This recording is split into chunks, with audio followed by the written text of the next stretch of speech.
Omolara was a stunning, light-skinned woman, admired for her beauty, but feared for her tragic story. A story that haunted the village of Elewe. She is cursed. Some people would say she has spiritual husband, others would mutter. Omolara has been married twice, but both of her husbands died mysteriously on their wedding night, right after consummating the marriage. First, it was Ayinde, a kind and loving man who had won Omolara's heart. Their marriage was a grand celebration. "This is the happiest day of my life," Ayinde told Omolara, his eyes full of love. But by morning, he was dead. His lifeless body was discovered on their bed.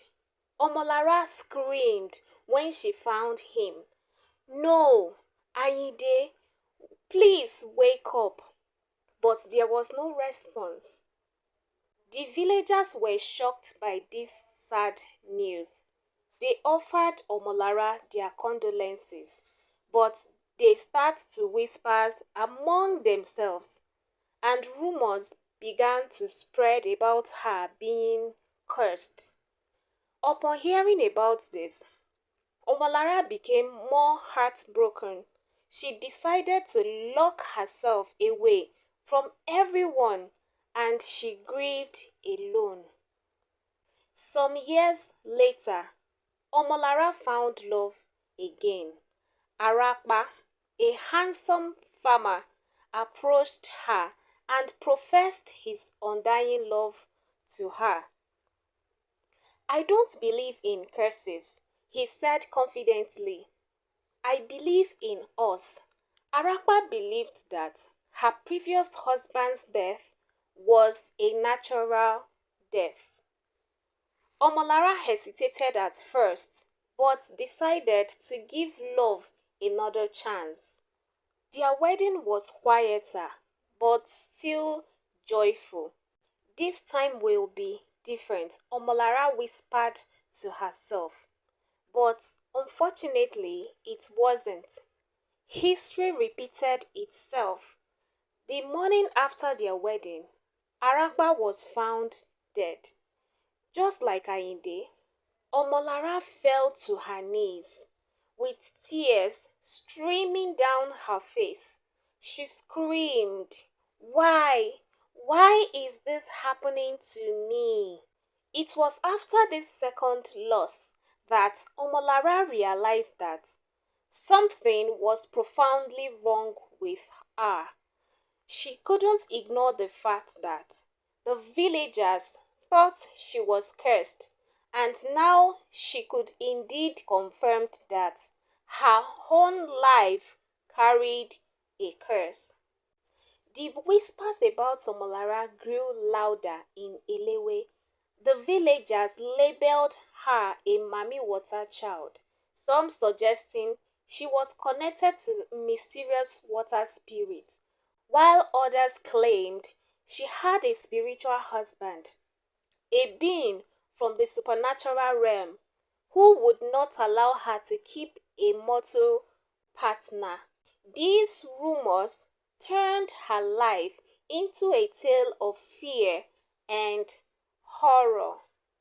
Her friends turned against her by disassociating themselves from her. Children ran away from her in fear, and no man in the village wanted to approach her because they feared they would meet the same fate as her previous husbands. Omolara watched as other women built their families, while she remained single at 39 years. Each passing year seemed to confirm her worst fear. She could no longer bear the loneliness and alienation. Then she decided it was time to end her sufferings. One hot afternoon, Omolara walked into the forest with a rope in her hands.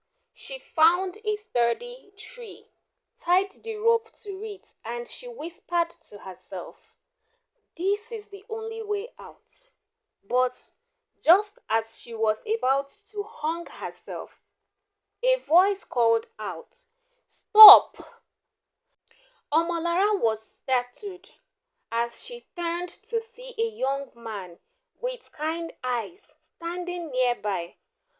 "Who are you?" she asked. "My name is Alani," he said. "Why would someone as beautiful as you want to end her own life?" Alani listened attentively as she poured out her tragic story. Alani gently encouraged her to reconsider life, insisting that death was not the answer and that there might still be a solution to her problem. "I don't believe you are cursed," he said softly, "but there might be a way out of this mystery. Allow me to take you to my father. He is a seer. Perhaps he will provide us with a solution," he said. Without hesitation, Omolara agreed to accompany him back to his house. Alani brought her to his father, a wise old seer. After listening to her stories, the seer decided to consult the gods to understand the cause of her sufferings. After a long consultation, the seer revealed that the curse originated from a long forgotten incident in her childhood. "When you were a child, you fell off your mother's back," the seer said. "A ritual should have been performed immediately to protect you from spiritual misfortune, but it wasn't done." "What ritual?" Omolara asked desperately. "Your mother must go naked and jump over you 7 times. This is the only way to lift the curse," the seer said. Omolara gasped. "It's been so many years now. Can the ritual still work?" The seer nodded in agreement. "It is your only hope." The seer further explained that in Yoruba land, it is a taboo for a child to fall off her mother's back. But if such occur, for a female child, the mother will go naked and jump over her daughter 7 times to ward off any spiritual misfortune that could affect her future relationships. If the child is a boy, the ritual would require his mother to jump over his son for 9 times. The seer revealed that because this ritual was neglected, Omolara carried a hidden curse that killed her husbands. It was at this point that Omolara knew that this was her last hope. With Alani's support, Omolara returned to her mother, who was shocked to learn about what the seer had revealed. She wept bitterly, saying, "I had no idea. It was my negligence that has brought this curse that had plagued my daughter's life. I will do anything possible to make this right." Tearfully, her mother agreed to carry out the ritual. In a secluded part of the forest, Omolara's mother performed the cleansing ritual. Following the exact instructions provided by the seer, she went naked, saying some words of prayer as she jumped over Omolara 7 times. After the ritual was concluded, Omolara felt an unexplainable peace settled over her. "It is over," the seer said. "The curse is broken." With a renewed sense of hope, Omolara continued to build her friendship with Alani, who had stayed by her side through the ordeal. Over time, their friendship blossomed into love, and Alani proposed to her, promising to stand by her despite her tragic past. What a brave man. They got married with the entire village watching anxiously, wondering if tragedy would strike once again. But this time, Omolara's home was filled with love. Alani woke up the next morning alive and well, proving that the curse had finally been broken. The whole village erupted in celebration. Omolara was no longer cursed, they chorused. There was jubilation in every corner of the village.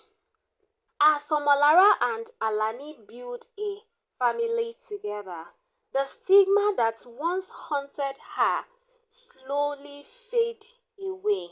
She gave birth to healthy children, and the villagers grew to love and respect her once more. Omolara's life proved the power of love, resilience, and understanding. With Alani's kindness and his father's wisdom, she found a second chance and lived the rest of her life in gratitude, surrounded by people who loved her. Her story served as a lesson to all, reminding us to honor traditions and to respect the supernatural, despite being seen by some as mere superstition. Her experience showed that some customs hold deeper meanings. This is the end of this story. Thank you guys for watching. Please subscribe, like, and share, and I will see you in my next one. Bye.